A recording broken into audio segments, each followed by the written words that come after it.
Olá, irmãos, tudo bem? Sejam bem-vindos a mais uma semana de estudo do nosso circuito bíblico. Hoje nós estamos na semana 9 e eu convido vocês a participarem conosco da leitura que estamos fazendo como igreja. Se você quiser ter acesso a esse circuito, entra no site da nossa igreja, churchofthecity.us. Lá você consegue fazer o download, deixar o arquivo no seu celular e você vai marcando a sua leitura. Nós estamos lendo um capítulo por dia, somente nos dias de semana, e vamos contemplar em um ano o Novo Testamento inteiro. Hoje, semana de número 9, nós vamos ler Atos 17. Convido você a ler comigo o texto que está em Atos, capítulo 17, verso 1 para frente, diz assim: Tendo passado por Anfípolis e Apolônia, nome de duas cidades, chegaram a Tessalônica, onde havia uma sinagoga judaica. Segundo o seu costume, Paulo foi à sinagoga e por 3 sábados discutiu com eles, com base nas Escrituras, explicando e provando que o Cristo deveria sofrer e ressuscitar dentre os mortos. E Paulo dizia, este Jesus que lhes proclamo é o Cristo. Alguns dos judeus foram persuadidos e se uniram a Paulo e Silas, bem como muitos gregos tementes a Deus e não poucas mulheres de alta posição. Mas os judeus ficaram com inveja. Reuniram alguns homens perversos dentre os desocupados e com a multidão iniciaram um tumulto na cidade. Invadiram a casa de Jason, talvez Jason, mas em português seria Jason, em busca de Paulo e Silas, a fim de trazê-los para o meio da multidão. Contudo, não os achando, arrastaram Jason e alguns outros irmãos para diante dos oficiais da cidade, gritando: Estes homens que têm causado alvoroço por todo o mundo, agora chegaram aqui. E Jason os recebeu em sua casa. Todos eles estão agindo contra os decretos de César, dizendo que existe um outro rei chamado Jesus. Ouvindo isso, a multidão e os oficiais da cidade ficaram agitados. Então receberam de Jason e dos outros a fiança estipulada e os soltaram. Bom, antes da gente começar, vamos orar a Deus? Papai, obrigado pela tua palavra, obrigado porque nós temos acesso a ela, obrigado pelo Espírito Santo que nos dirige, obrigado pelo sangue de Jesus derramado naquela cruz. Peço que o Senhor nos ensine, Pai, que o Senhor esclareça as nossas mentes e aos nossos corações a tua palavra e eu peço que o Senhor fale conosco, Pai. Tire o impedimento, tire as distrações, nos ajude a focar em Ti, nas coisas que são do Teu reino, porque esse é o nosso desejo, Pai. É em nome de Jesus que eu oro. Amém. Irmãos, seguinte, Paulo e Silas estavam fazendo a viagem missionária deles, até que eles chegaram na cidade de Tessalônica.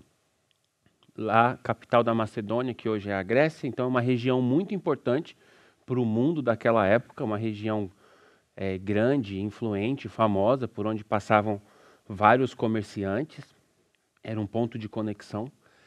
E Paulo e Silas fizeram o que sempre faziam, foram para a sinagoga pregar o evangelho. É interessante que depois, anos depois, Paulo escreve uma carta para essa igreja que ele começou nesse dia aqui que a gente leu. Ou pelo menos nessa época aqui que a gente leu. Paulo começou uma igreja, depois seguiu a vida dele, e aí de um determinado lugar ele escreve uma carta para essa igreja. Eu queria ler só um versículo com vocês, para vocês entenderem o que aconteceu nessa ocasião aqui que a gente leu. 1 Tessalonicenses, que é o nome da carta escrita para essa cidade, capítulo 2, verso 2. É só um versículo. Diz assim: Apesar de termos sido maltratados e insultados em Filipos, uma outra cidade, como vocês sabem, com a ajuda de nosso Deus, tivemos coragem de anunciar-lhes o evangelho de Deus, anunciar aos Tessalonicenses, em meio a muita luta. Só essa parte aqui. Do texto que a gente leu, eu quero destacar esses 3 versículos aqui. Versículo 3 do texto que a gente leu, Atos 17, o texto dessa semana. Paulo explicando e provando que Cristo deveria sofrer e ressuscitar dentre os mortos, ele dizia: Jesus, esse homem Jesus que eu estou ensinando para vocês, é o Messias que haveria de vir. Verso 4. Alguns dos judeus foram persuadidos e se uniram a Paulo e Silas, ou seja, as pessoas se converteram. Houve conversão, houve milagres. Bem como muitos gregos tementes a Deus. Então, pessoas religiosos, judeus, e gregos não religiosos também se converteram. E não poucas, muitas mulheres de alta posição. Nessa cidade, as mulheres ocupavam altos cargos. Mas os judeus, verso 5, ficaram com inveja, reuniram alguns homens perversos dentre os desocupados e com a multidão iniciaram um tumulto na cidade. Invadiram a casa de Jason em busca de Paulo e Silas a fim de trazê-los para o meio da multidão. Hoje eu quero tratar com vocês sobre o cristão e a perseguição. O Senhor Jesus disse várias vezes que no mundo nós teríamos aflições, depois disse que do jeito que ele foi perseguido, nós seríamos perseguidos. Depois falou de outra maneira, né? Falou a mesma coisa de outra maneira, como por exemplo, pegue a sua cruz. Cruz é um objeto de morte, perseguição. Pegue a sua cruz e me siga. Nessa ocasião aqui, Paulo e Silas estavam pregando o evangelho, fazendo a vontade de Deus. E mesmo assim eles foram perseguidos. O que nós aprendemos com isso? Nós aprendemos com isso que todo cristão, todo ser humano que estiver fazendo a vontade de Deus, sofrerá perseguição. É impossível, segundo o relato bíblico inteiro, é impossível você estar no centro da vontade de Deus e não ser perseguido. E não sofrer perseguição. Algumas pessoas podem pensar assim, mas graças a Deus que nós vivemos em um país onde é permitido ter a igreja ou ter a sua fé pessoal. Graças a Deus nós vivemos em um país onde as pessoas podem pregar o evangelho na rua, andar com uma Bíblia debaixo do braço. E sim, graças a Deus por tudo isso. Mas esse não é o único tipo de perseguição que existe. A perseguição física não é o único tipo de perseguição que existe. E é sobre isso que eu quero tratar com vocês. Níveis de perseguição às quais os cristãos estão submetidos. É comum também, no imaginário das pessoas, elas dizerem, ou pelo menos pensarem a respeito. Eu estou fazendo a vontade de Deus, logo eu estou protegido. Logo eu estou imune. Logo, se eu estou fazendo a vontade de Deus, Deus vai me proteger. Como a gente sabe disso? Porque quando um irmão desse, que está fazendo a vontade de Deus, sofre algum tipo de perseguição, ou sofre algum dano, seja ele qual for, a pessoa logo pensa o seguinte, por que comigo? Por que eu? Por que essa doença me afligiu? Por que esse acidente de carro? Por que esse problema? Essa pergunta nasce de um coração que acha que por estar fazendo a vontade de Deus, ele está protegido ou ele está imune, como se ele tivesse um escudo, às coisas que estão acontecendo ao nosso redor. E o que eu quero dizer para vocês é que do mesmo jeito que o nosso Senhor e Salvador foi perseguido, os apóstolos foram perseguidos, depois Paulo, que veio depois deles, foi perseguido, nós também seremos perseguidos. Não necessariamente por outras pessoas ou por forças físicas, mas seremos perseguidos. Vejamos. Iremos tratar de pelo menos três níveis de perseguição que eu consigo encontrar na Bíblia que se opõem a nós. 3 níveis de força que se opõem a nós. E eu chamo de níveis por quê? Porque ela realmente está um depois do outro. Não é um ou o outro. Então você não vai chegar no último nível de perseguição sem passar pelo primeiro. Isso tem que ficar claro. Tá. Qual é o primeiro nível de perseguição? Grava aí. O primeiro nível de perseguição é a perseguição humana. É a perseguição de você contra você mesmo. É a perseguição onde você decide fazer a vontade de Deus, mas a sua carne não deixa você fazer a vontade de Deus. É a famosa luta, que o apóstolo Paulo dedicou muitos escritos sobre ela, do espírito contra a carne, da carne contra o espírito, a sua velha natureza contra a sua nova natureza. Então, para a pessoa que se converteu, se batizou e é nascida de novo, ela tem uma nova natureza. Ela tem o Espírito Santo nela. Ela tem condições de refutar a antiga natureza. A antiga natureza não morreu ainda. Existe um novo homem aqui dentro do Pedro, mas o Pedro que nasceu do papai e da mamãe está aqui ainda, corpo físico. Essa partícula carne que habita no corpo físico. Então tem essa luta, tem esse conflito, tem essa resistência. Por exemplo, quantas vezes você já ouviu uma pessoa que está em jejum se queixar? Poxa, comecei a orar, as coisas pioraram.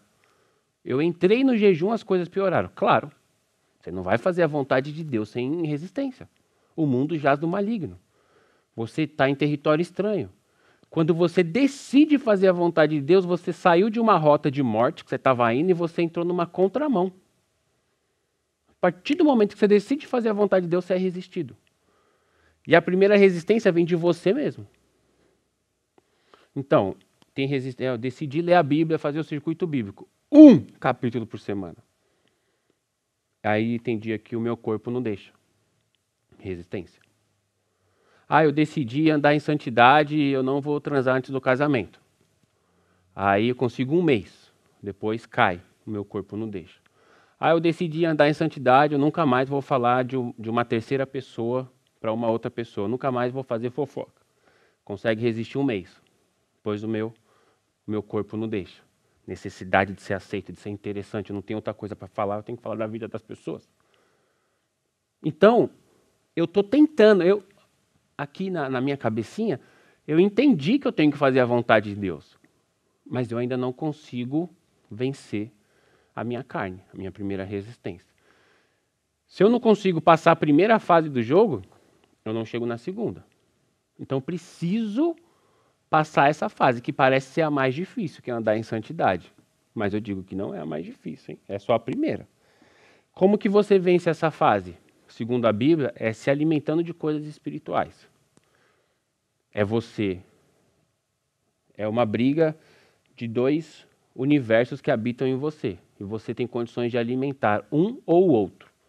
Se você alimenta a carne com coisas da carne, o seu desejo pelo prazer pecaminoso vai ser superior à sua vontade de santidade, porque você está alimentando a carne.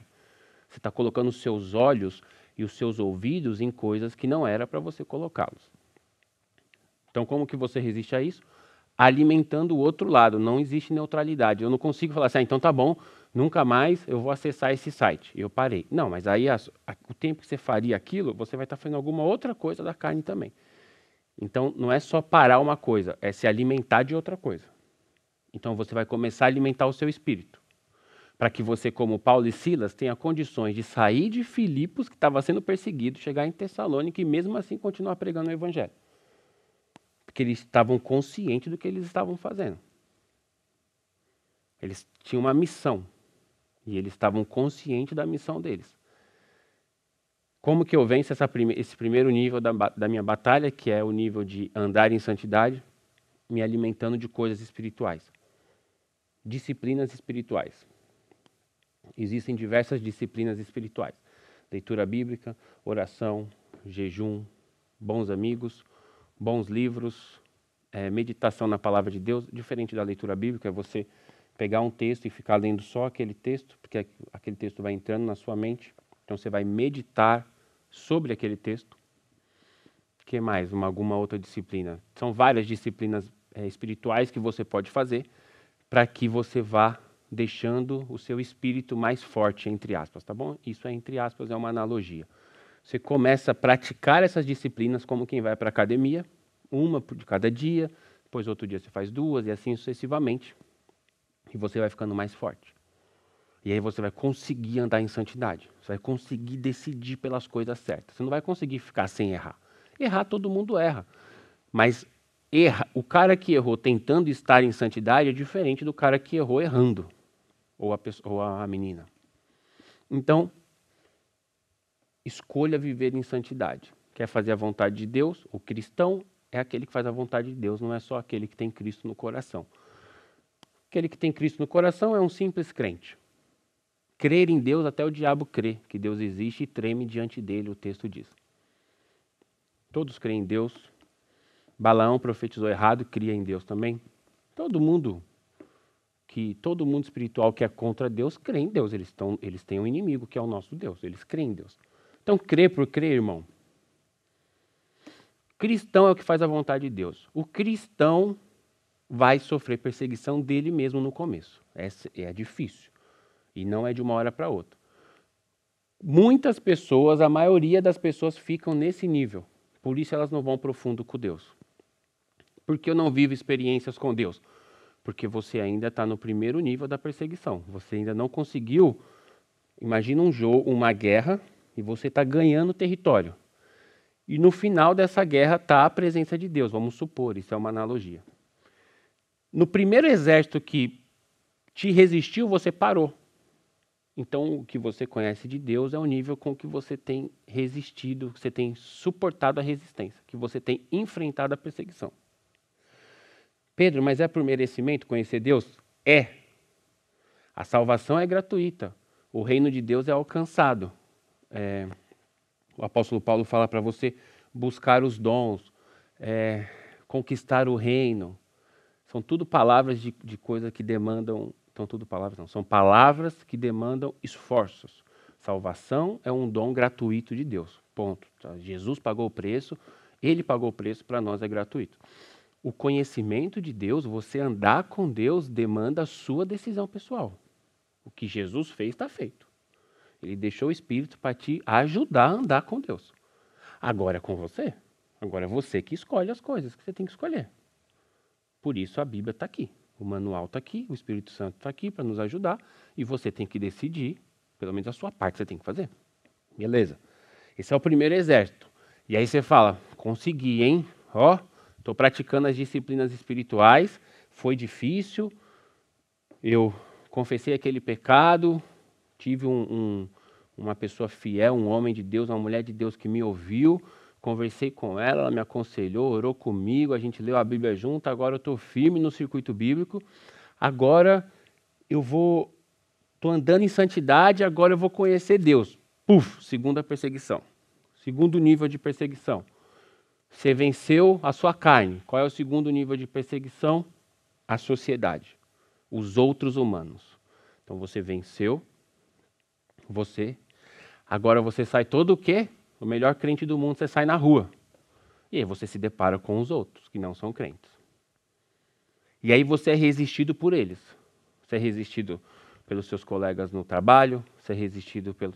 Pedro, mas como assim eu sou resistido? Você é resistido nas piadinhas, você é resistido quando a pessoa não te ouve, você quer falar de Jesus, ela não te ouve. Você é resistido quando, depois de um ano, eles começam a não te convidar mais para os eventos. Porque agora você é um crente, um cristão, aliás. Agora você está firme com Jesus.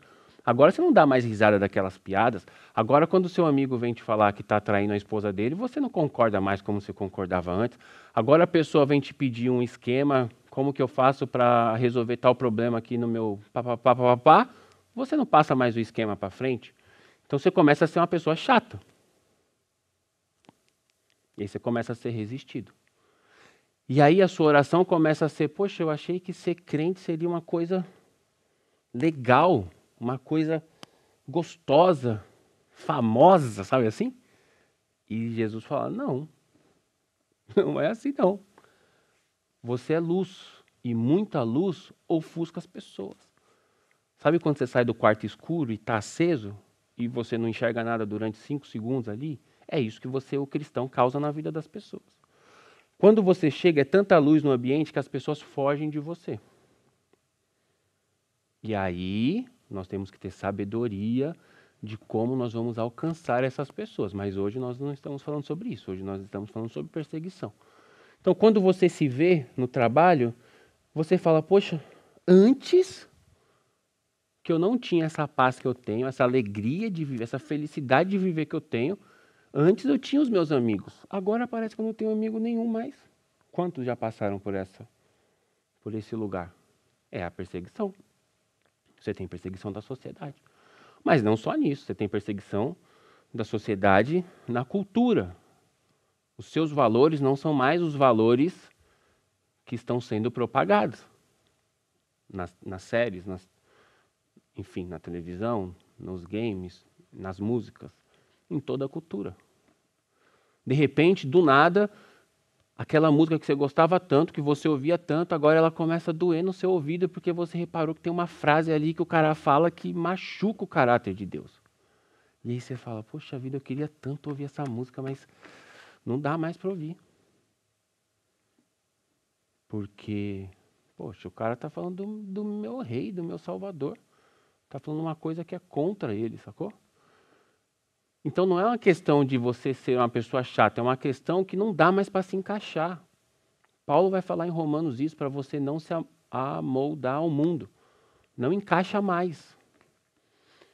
Você não veio para se encaixar no mundo, você veio para mudar o mundo. Então você é uma pessoa que muda o mundo e não que se encaixa ao mundo. Por isso a perseguição. Porque se você é uma pessoa que muda, ninguém quer mudar de uma hora para outra. O diferente é sempre repelido. Lembra quando a gente é adolescente na escola? Chega alguém diferente, é bullying com ele.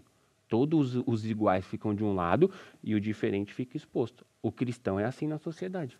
O cristão verdadeiro, cristão. Esse é o segundo nível de perseguição. É o nível que você olha para o lado e você fala, parece que eu estou sozinho. Eu não tenho mais um amigo para conversar, eu não tenho mais uma pessoa para... Eu até posso ter um amigo que ainda resistiu e ele me ouve, mas ele não me entende. Eu não consigo falar para ele o que eu quero falar porque ele não me entende. Porque são coisas de um coração que foi transformado, de uma pessoa que está andando em santidade. É uma pessoa completamente diferente. E aí, lembra que eu falei que no primeiro nível muitos cristãos ficam pelo caminho, certo? Esse é o primeiro nível. Então vamos supor que você pega lá 100 irmãos e 80 ficaram no primeiro nível. Eles não conseguiram ainda andar em santidade, vencê-los. Eles não conseguiram vencer a si próprios, ok? Sobraram 20. Aí chegou na fase da sociedade. Ficou mais uns 15 pelo caminho. Pararam naquela fase. É a fase que é difícil você entrar em um lugar e você achar que as pessoas não gostam de você.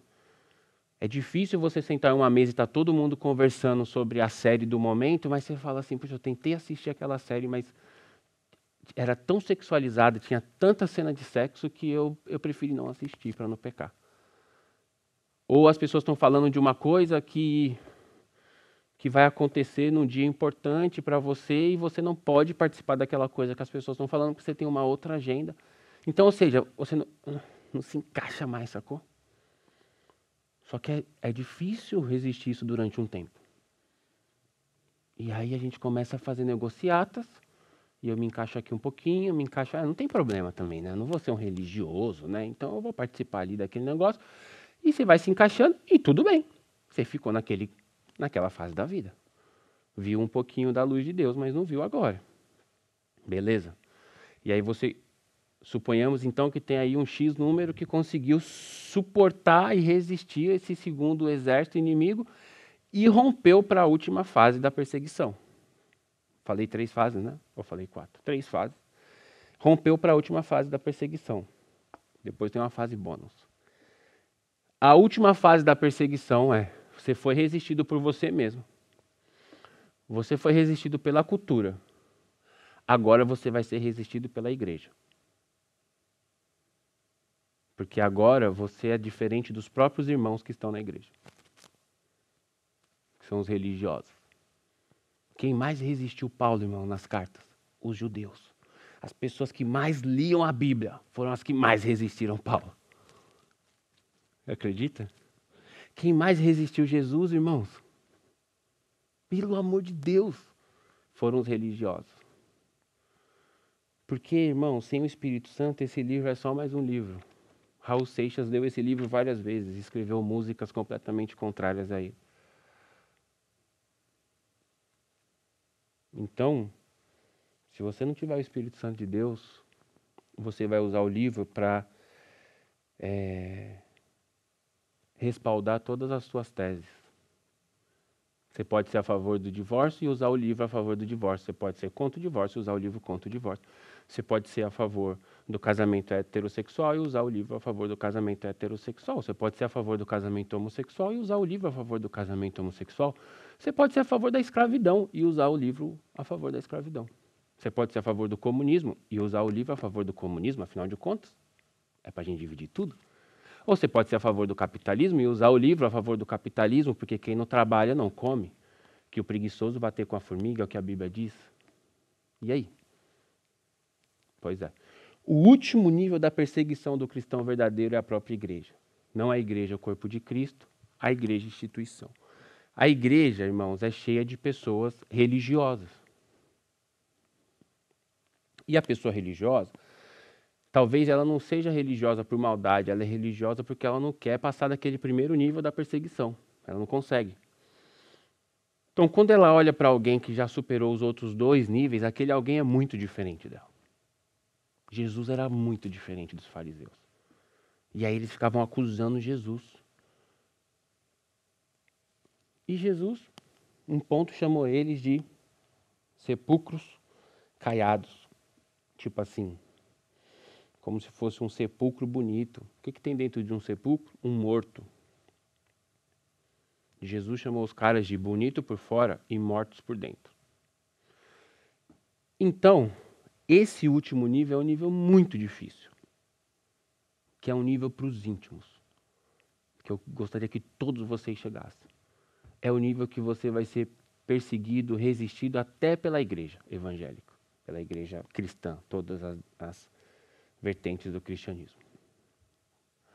Porque vai chegar um dia que você não vai querer negociar algumas coisas que estão na Bíblia, vai chegar um dia que você não vai querer andar com pessoas que valorizam mais o dinheiro, vai chegar um dia que você não vai querer andar com pessoas que sentam para conversar sobre o evangelicalismo e a primeira pergunta que eles fazem é: quantos membros tem na sua igreja?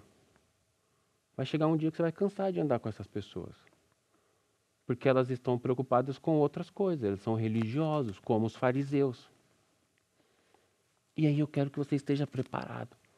Porque Paulo e Silas, quando eles chegavam nas cidades, eles não iam para lugares diferentes destes. Eles vinham para dentro das igrejas. E eles trouxeram uma reforma para dentro da igreja, como Lutero e Calvino e outros fizeram em uma determinada época. Como em 1900 teve aqui nos Estados Unidos o grande mover do Espírito Santo, com o irmão Seymour. São pessoas, irmãos, que amam tanto a igreja que querem reformar a igreja. E vão ser resistidos pela igreja. Novamente, não a igreja corpo de Cristo, a igreja instituição. Quando você romper os 2 níveis, você está andando em santidade. Você está vencendo a sociedade. Você vai começar a transformar as pessoas que andam ao seu redor. Como você é um cristão, você anda na igreja. Você vai começar a transformar as pessoas da igreja.